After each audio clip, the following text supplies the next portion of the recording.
अग्रवाल चुनाव तो हारे लेकिन जनता के दिलों को जीता। कोरोना महामारी के चलते चारों ओर कालाबाजारी का दौर है। हर तबका अपने अपने स्तर पर आर्थिक लाभ कमाने की रणनीति बना रहा है। उसी बीच बदनावर के राजेश अग्रवाल जनसेवा का लक्ष्य लेकर जरूरतमंदों की सेवा कर रहे हैं, जो कि पूर्व में मंडी बोर्ड डायरेक्टर भी रहे हैं। विधानसभा चुनाव वर्ष 2018 में निर्दलीय रूप से 31,000 मत लाकर एक बड़ा जनमत भी प्राप्त किया था। विभिन्न प्रदेशों से आए हुए लोगों को बदनावर के समीप 4 लेन पर भंडारा आयोजित कर राहगीरों एवं प्रवासियों को निःशुल्क भोजन उपलब्ध करवा रहे हैं। साथ ही पारिवारिक सदस्यों द्वारा राहगीरों को कपड़े, जूते, चप्पल एवं अन्य आवश्यक सामग्री भी उपलब्ध करवाई जा रही है। आए दिन देखने में मिलता है कि प्रत्याशी चुनाव हारने के बाद जनता को कोसते नजर आते हैं, सालों क्षेत्र से गायब रहते हैं, लेकिन अग्रवाल चुनाव हारने के बाद भी निस्वार्थ रूप से जनसेवा में अग्रणी होकर कार्य कर रहे हैं। चूँकि आगामी दिनों में बदनावर में उपचुनाव होना है, जिसके चलते अग्रवाल के इस प्रकार के कार्यों से राजनीतिक गलियारों में चर्चाओं का दौर है। देखिए कैमरा पर्सन प्रेम बैरागी के साथ बदनावर से विशेष संवाददाता पवन वैष्णव की खास रिपोर्ट।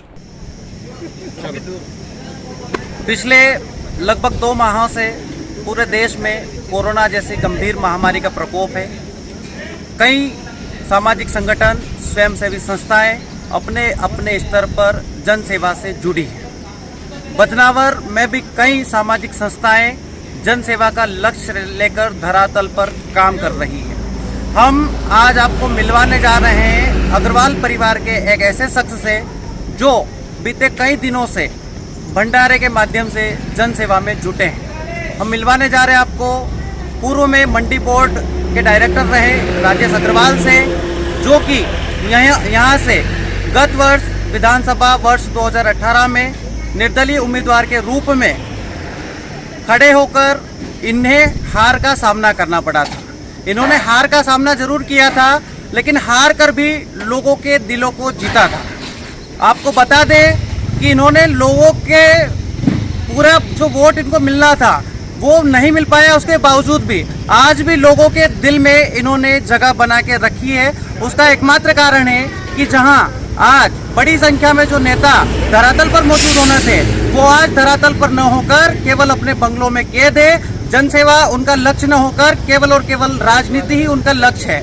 ऐसे ही हम एक आपको बताने जा रहे हैं राजेश जी अग्रवाल, जो कि केवल धरातल पर रहकर ही जनसेवा में जुटे हैं। खास चर्चा देखिए राजेश जी अग्रवाल के साथ।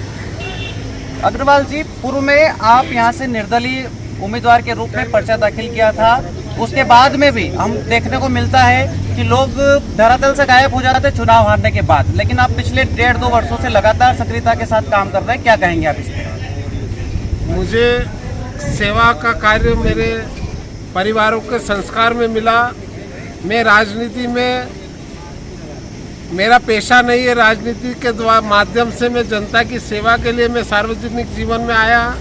मेरे पिताजी ने सार्वजनिक जीवन में से विश्व हिंदू परिषद के अध्यक्ष रहकर 30 साल तक वो अध्यक्ष रहे। उन्होंने समाज सेवा करी, मेरे दादाजी ने सेवा करी, और अब मैं समाज सेवा का मुझे जो भाव है, जो मुझे प्रसन्नता मिलती है, गरीब दीन दुखियों का आंसू दूर करके किसी के साथ में अन्याय हो रहा है उसको न्याय दिलाकर जो खुशी महसूस होती है, निश्चित तौर पर ये राजनीति के पावर के माध्यम से ही हम जनता की सेवा कर सकते हैं। इसलिए मैंने सार्वजनिक जीवन में आने का लक्ष्य रखा, वह समाज सेवा से मैं जुड़ा। आदमी जैसे ही नेता बनता है उस पर तमाम तरीके के आरोप प्रत्यारोपों का दौर शुरू हो जाता है। आप पूर्व में मंडी बोर्ड के डायरेक्टर रहे हैं, आपने कई धार्मिक संस्थानों में स्वयंसेवी संगठनों को अपनी जो राशि आती है मंडी बोर्ड की वो दी थी, उपलब्ध करवाई थी, और क्षेत्र में चर्चा सुनने को मिलती है कि अग्रवाल जी ने बिना 1% कोई 1% लिए भी जन सेवा की है। उस पर क्या कहेंगे आप? तेरा तुझको अर्पण का लागे मोहे, तेरा तुझको अर्पण का लागे मोहे। जनता का पैसा जनता तक पहुंचाने के लिए मुझे सरकार ने मंडी बोर्ड का संचालक बनाया और 1 करोड़ रुपए की निधि दी। ये पैसा मेरे पिताजी का नहीं, ये जनता का पैसा था। मैंने जनता तक पहुंचाया। जहाँ जनता ने कहा कि राजेश भैया हमको ये यहाँ 5 लाख यहाँ दो, 2 लाख ये दो, और जब लगा के नहीं वास्तव में इस पैसे का जनता को सदुपयोग होगा, तो मैंने वो मंडी बोर्ड की निधि हर गांव में, हर पंचायत में जनता ने जहाँ मांग करी उसके अनुसार दी, और भ्रष्टाचार ना हो उसके लिए मैंने सभी गांव के लोगों को समितियों को, संस्था के लोगों को खुद की देखरेख में मंडी बोर्ड निधि का काम करवाया, फिर उसकी वैल्यूएशन करके उसका पेमेंट करवाया।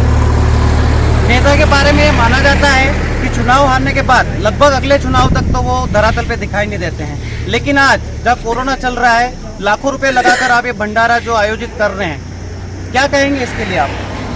बंधुओं, नर सेवा नारायण सेवा, और राजनीति मेरा पेशा नहीं है। राजनीति के माध्यम से इस क्षेत्र में पिछले 40-50 सालों से हमारा प्रथम नागरिक इस क्षेत्र का माटी का लाल नहीं बनकर बाहर के लोग यहाँ का प्रतिनिधित्व करते हैं। इस बात की मेरे मन में बड़ी कुंठा रही, और उसी कुंठा की वजह से जब हमारे राजनीतिक पार्टियों ने जब बाहर के लोगों को, जो यहाँ के न तो रहवासी है, न उन्होंने क्षेत्र को देखा, न क्षेत्र की जनता को पहचानते हैं, ऐसे लोगों को राजनीतिक दल हमारे माथे थोपते हैं, बाहर के लोगों को टिकट देते हैं। उसके विरोध में फिर मैंने निर्दलीय चुनाव लड़ा और जनता ने बहुत आशीर्वाद दिया है। 31,000 वोट मिले, उसमें भी निश्चित तौर पे जनता अपने घर का आदमी चाहती है। जनता चाहती है कि हमारे बीच का विधायक बने, हमारे बीच का जनप्रतिनिधि बने, जिसे हम आधी रात को रोक सके, हम आधी रात को काम कर सके, हमारा फोन उठाए, हमारे बीच में रहे, हमारे सुख दुख में हमारे बीच में हमारा विधायक खड़ा रहे। उसी दर्द को, जनता के दर्द को जानकर पिछले चुनाव में मैंने निर्दलीय तौर पर चुनाव लड़ा। निर्दलीय तौर पर लड़ने के बावजूद भी आपको अच्छा खासा जनमत मिला था। देखा जाता है कि जब व्यक्ति हार जाता है तो अपनी भड़ास सार्वजनिक कार्यक्रमों में जनता के ऊपर निकालता नजर आता है, लेकिन आपने ऐसा नहीं किया। ऐसा क्यों नहीं किया? इसके पीछे क्या कारण है? क्या अपेक्षा आपको जनता से आने वाले समय में? मैं जब चुनाव लड़ा तो मेरे को पूरी विधानसभा क्षेत्र से जनता ने बहुत आशीर्वाद दिया, बहुत प्यार दिया, और उन्होंने कहा राजेश भाई तुम्हारी सही लड़ाई है, ये तुम्हारी लड़ाई नहीं, ये बदनावर क्षेत्र की जनता की लड़ाई है, कि जनता के बीच का विधायक बनना चाहिए, यहाँ पे स्थानीय जनता की पसंद का आदमी विधायक बनना चाहिए। और निश्चित तौर पे हार जीत चलती है, लेकिन जिस तरीके से जनता ने मुझे आशीर्वाद दिया, मुझे और उल्टा मुझे प्रेरणा मिली कि जनता बिना राजनीतिक दल के, बिना पैसे के, बिना पावर के भी जनता अच्छे व्यक्ति का साथ देती है। अच्छे विचारधारा, अच्छे ध्येय लेकर अगर हम समाज में आए हैं, सार्वजनिक जीवन में आए